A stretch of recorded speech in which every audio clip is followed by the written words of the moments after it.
Test 4. You will hear a number of different recordings, and you will have to answer questions on what you hear.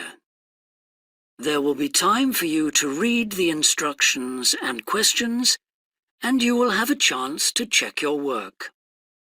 All the recordings will be played once only. The test is in 4 sections. At the end of the test, you will be given 10 minutes to transfer your answers to an answer sheet. Now turn to Section 1. Section 1. You will hear a customer phoning a builder to discuss some work she would like him to do on her home. First, you have some time to look at questions 1 to 6.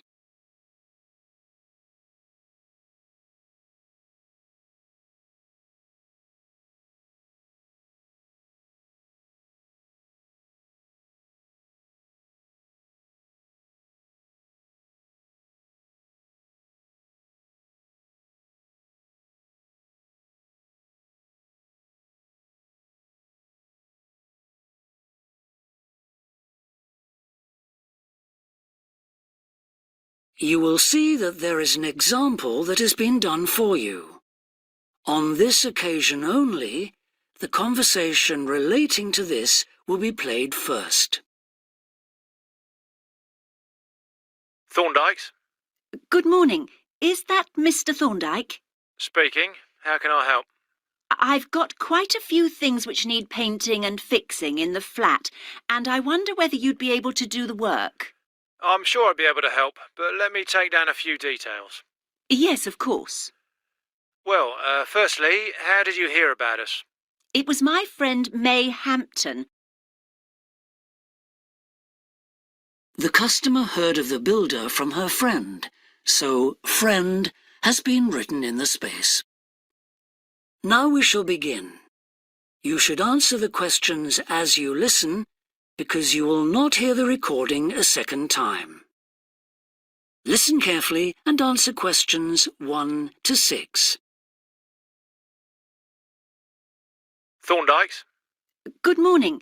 Is that Mr. Thorndike? Speaking. How can I help? I've got quite a few things which need painting and fixing in the flat, and I wonder whether you'd be able to do the work. I'm sure I'd be able to help, but let me take down a few details. Yes, of course. Well, firstly, how did you hear about us? It was my friend May Hampton. You did some excellent work for her a couple of years ago. Do you remember? Oh, yes. That was in West Park Flats. Lovely lady. Yes, she is. And what's your name, please? It's Edith Pargeter. Edith. Can you spell your surname, please? It's Pargeter. Double T, right. And do you live in West Park Flats as well? No, actually, it's East Park, flat 4. Oh, right. That's over the road, I seem to remember. Quite difficult to get to. Yes, it's at the back of the library. Right, I know. And what's your phone number? 875 934, but I'm out a great deal in the afternoons and evenings. So, would the best time to ring you be in the morning? Yes. Fine, I've made a note of that. Can I just ask, I'll be in a van, and I know parking's rather difficult round your flat. Where would you recommend? Well, I always tell people in larger vehicles to park by the post box on the other side of the road from the entrance. Good, thanks. And will you be able to give me a full itemised quote? Oh, yes, I'll list all the jobs separately with individual prices. That'd be a great help. No problem. Before you hear the rest of the conversation, you have some time to look at questions 7 to 10.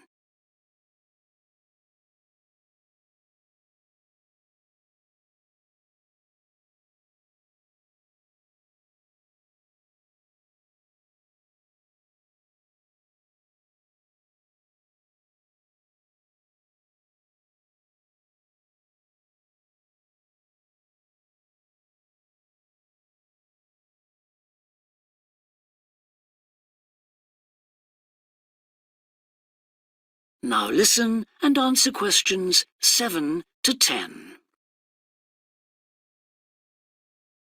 Now, what would you like me to do? Firstly, and most urgently, is in the kitchen. With all the weather damage, the glass in the door has cracked and I'd need that fixing. I presume you mean replacing? Oh, yes, and as soon as possible. What I'll do is come round tomorrow morning and do that immediately. Oh, thank you so much.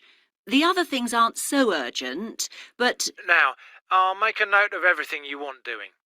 well, in the kitchen, I'd like some painting doing.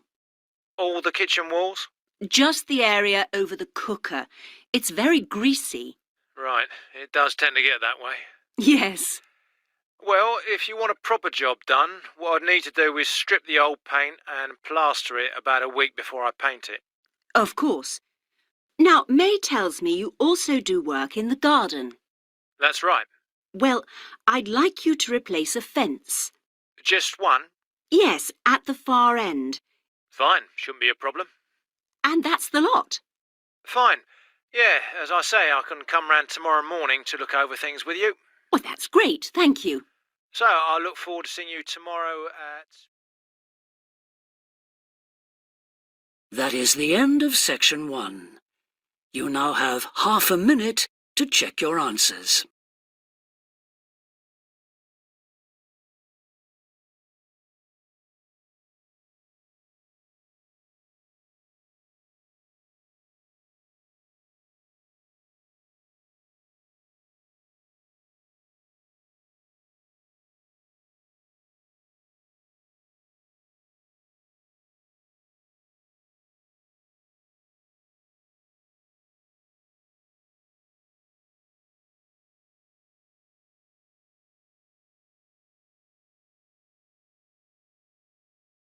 Now turn to section 2.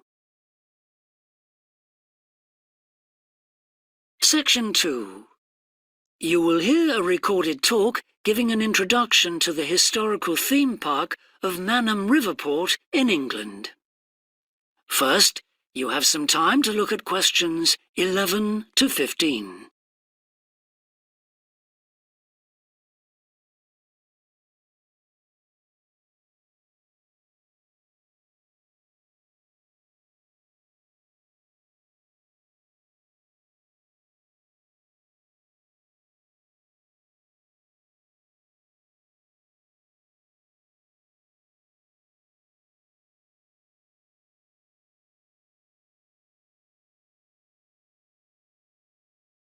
Now listen carefully and answer questions 11 to 15. Welcome to Manham Port, where 1,000 years of history are brought to life. All the family can enjoy a day out at Manham, visit our copper mine, see models of the machinery it used, have your photo taken in 19th century costume, experience at first hand how people lived at different stages throughout history, and especially how children studied, worked and played.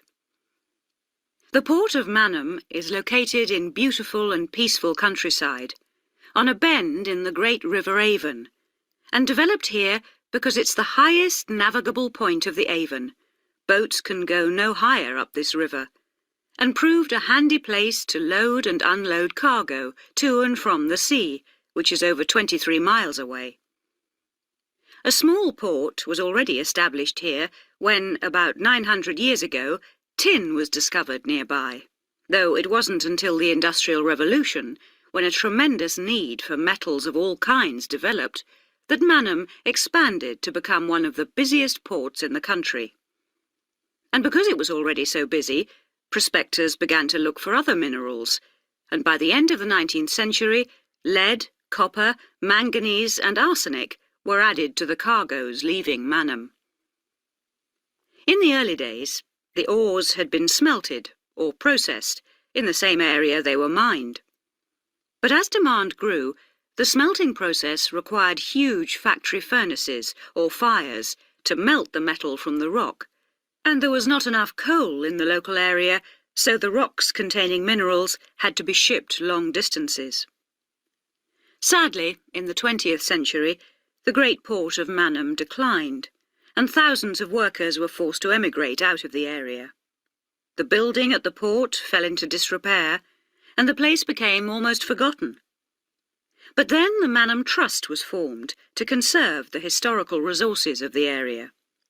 It organised scores of local volunteers to remove undergrowth to find the original outlines of the installations. It then brought in paid professionals to match installations with maps of the original port complex and to set about reconstructing it. Today, you can see the results of this ambitious programme of restoration. The intention, and we believe this will be realised before the end of the year, is to return Manham Port to the condition it reached at its peak as the greatest copper port in the country. Before you hear the rest of the talk, you have some time to look at questions 16 to 20.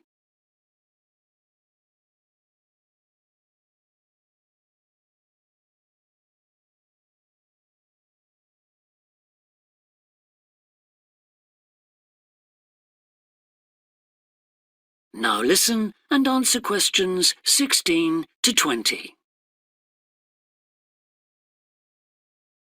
But what can you do and see on your visit today? Here are just a few highlights. We suggest you start with the visit to the copper mine.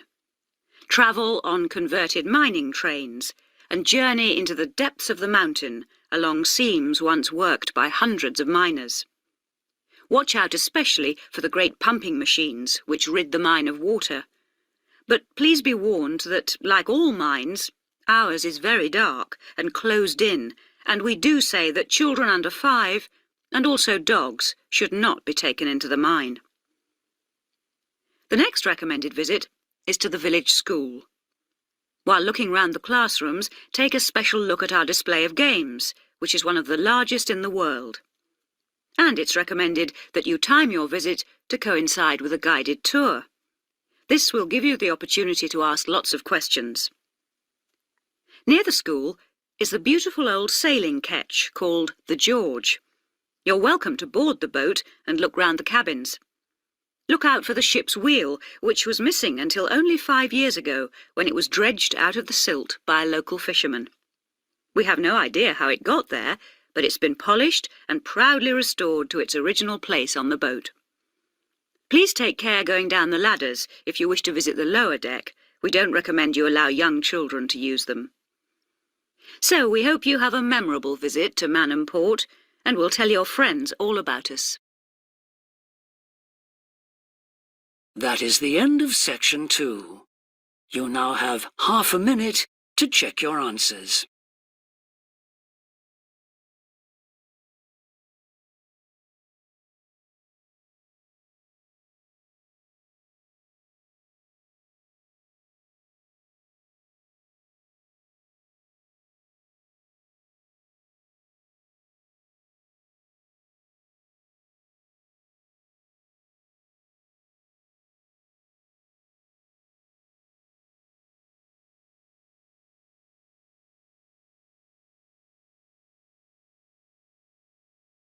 Now turn to section 3. Section 3. You will hear 2 psychology students called Tim and Laura talking about Laura's work placement. First, you have some time to look at questions 21 to 24.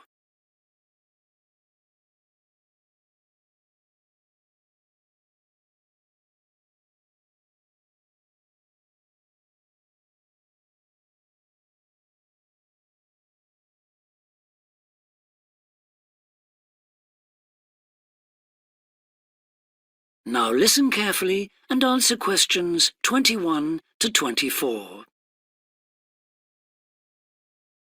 Hi, Laura. Could you spare a few minutes to talk about the work placement you did last summer? I'm thinking of doing one myself. Hi, Tim. Sure.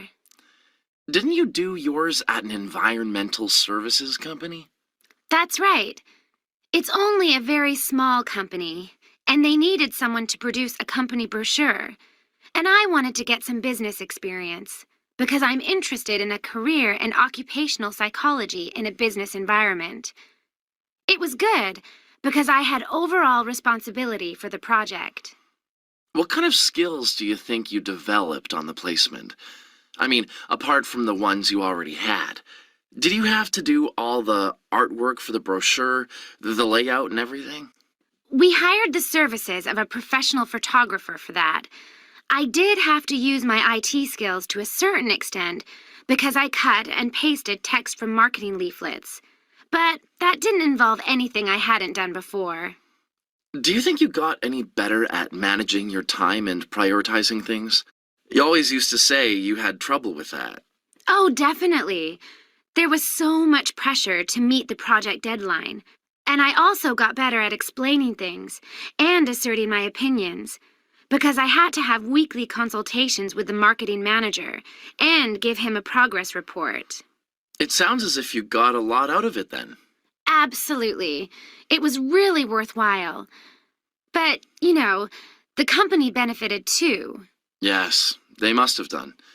After all, if they'd used a professional advertising agency to produce their brochure instead of doing it in-house, presumably they'd have paid a lot more.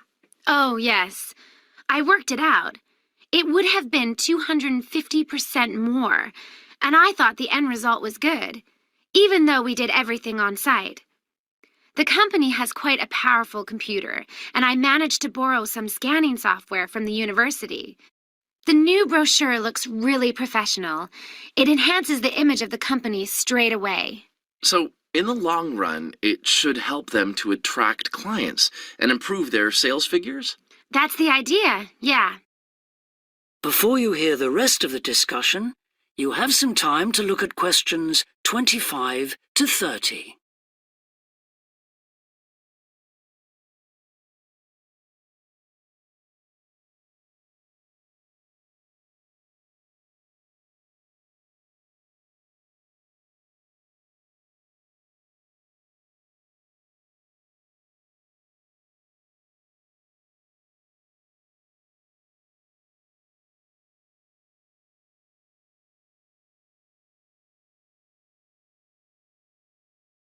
Now listen and answer questions 25 to 30.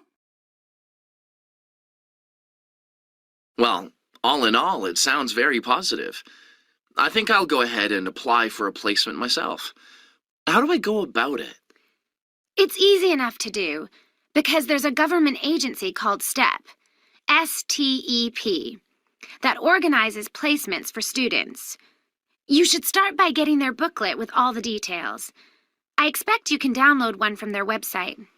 Actually, they've got copies in the psychology department. I've seen them there. I'll just go to the office and pick one up. Right. And then, if I were you, after I'd looked at it, I'd go over all the options with someone. I suppose I should ask my tutor's advice. He knows more about me than anyone. One of the career officers would be better. They've got more knowledge about the jobs market than your personal tutor would have. Okay. And then, when you know what you want, you can register with STEP.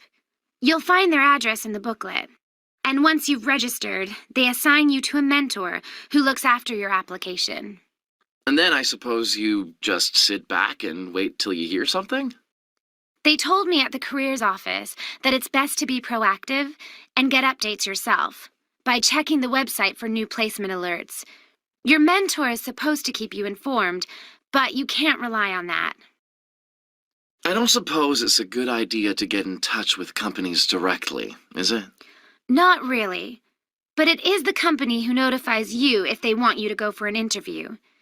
You get a letter of invitation or an email from personnel department. And do I reply directly to them? Yes, you do. STEP only gets involved again once you've been made a job offer. Right. So once you've had an interview, you should let your mentor know what the outcome is? I mean, whether you're offered a job and whether you've decided to accept it? That's right. They'll inform the careers office once a placement has been agreed, so you don't have to do that. Is that all then? More or less. Only once you've accepted an offer, you'll probably have to supply a reference, because the placement will be conditional on that. And that's something you should ask your own tutor to provide. He knows about your academic ability and also about your qualities, like reliability. Well, thanks very much for the information.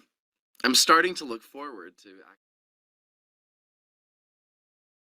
That is the end of section 3. You now have half a minute to check your answers.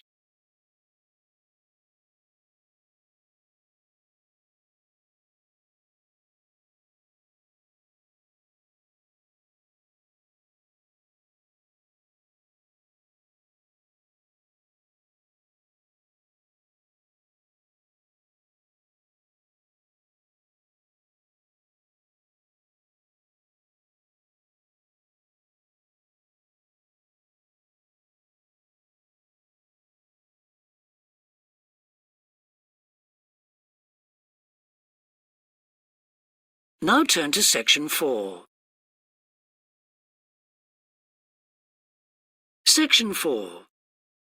You will hear a woman talking to a group of first-year science undergraduates about the developing science of nanotechnology.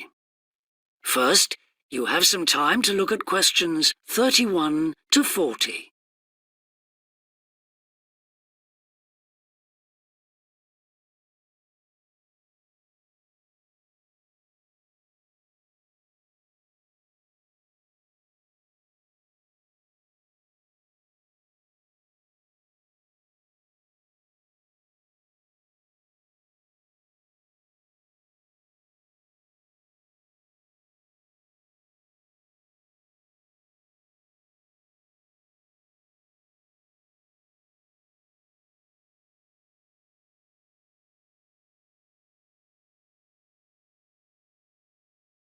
Now listen carefully and answer questions 31 to 40. Today we're going to look at an important area of science, namely nanotechnology. So, what is it? Nano means tiny, so it's science and engineering on the scale of atoms and molecules. The idea is that by controlling and rearranging atoms, you can literally create anything. However, as we'll see, the science of the small has some big implications, affecting us in many ways. There's no doubt that nanotechnology promises so much for civilization. However, all new technologies have their teething problems. And with nanotechnology, society often gets the wrong idea about its capabilities. Numerous science fiction books and movies have raised people's fears about nanotechnology, with scenarios such as inserting little nanorobots into your body that monitor everything you do without you realizing it, or self-replicating nanorobots that eventually take over the world. So, how do we safeguard such a potentially powerful technology? Some scientists recommend that nanoparticles be treated as new chemicals, with separate safety tests and clear labelling. They believe that greater care should also be taken with nanoparticles in laboratories and factories. Others have called for a withdrawal of new nanoproducts, such as cosmetics, and a temporary halt to many kinds of nanotech research. But as far as I'm concerned, there's a need to plough ahead with the discoveries and applications of nanotechnology. I really believe that most scientists would welcome a way to guard against unethical uses of such technology. We can't go around thinking that all innovation is bad, all advancement is bad. As with the debate about any new technology, it is how you use it that's important. So, let's look at some of its possible uses.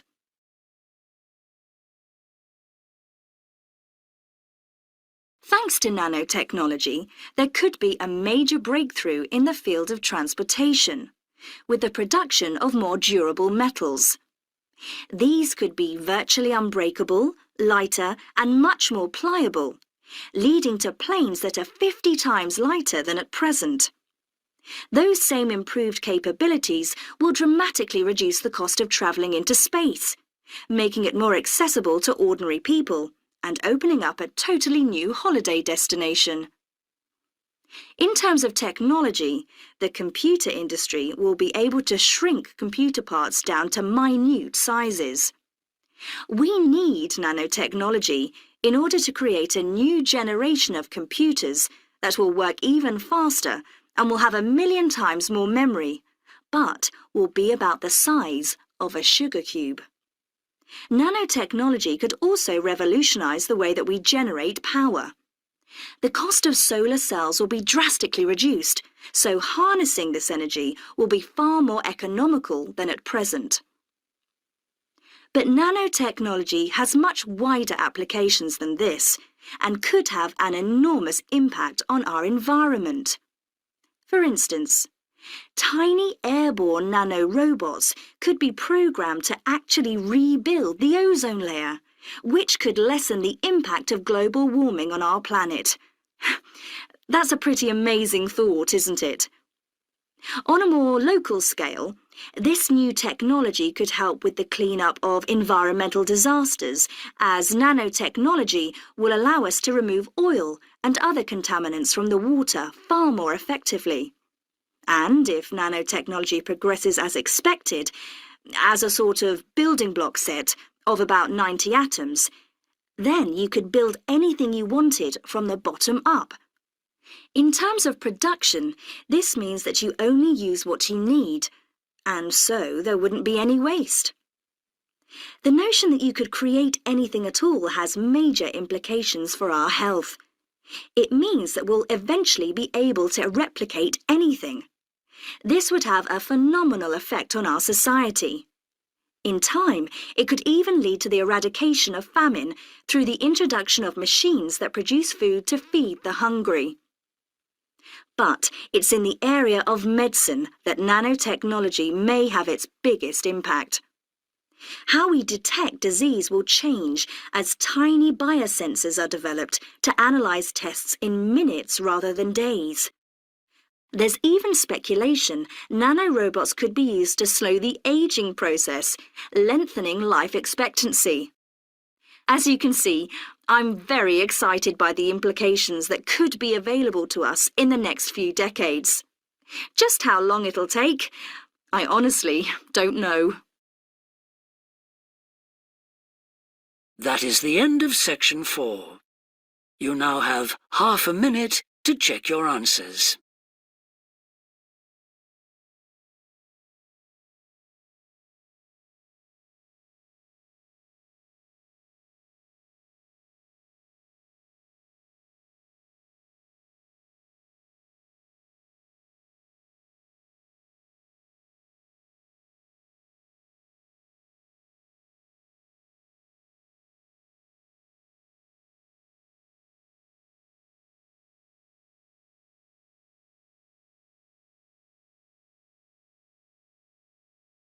That is the end of the listening test.